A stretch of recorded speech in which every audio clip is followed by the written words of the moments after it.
অদ্ভুত সুন্দর জীবন, যে যৌথ পরিবারের বৃহৎ আয়নার কাঁচ একটু একটু করে ভেঙে পড়ল কালের নিয়মে। তাতেই আমার ঝরে যায় উৎসব মুখর বাড়ি, জিনিসটি কি মানে চিরসবুজ কলা পাতা, যে পাতায় খেতে বসে আবার এক হয়ে যায় কত একান্নবর্তী আশ্চর্য সব পরিবার। সবার ছেলেবেলার কথা, সবুজ কৈশোর কালের কথা মনে পড়ে যায়। নিজেদের ভাঙা মন নিজেরাই জুড়ে নেয় জাদুকরের মতো। আমাদের পথ হারানো গল্পগুলো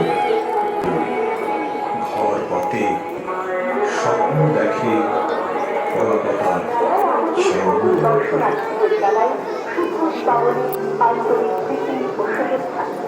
এই বেলা আমাদের ছাত্রতা বক্তব্য আপনারা আসুন আপনাদের পরিবারের সকল এই বেলায় আনন্দ উন্নত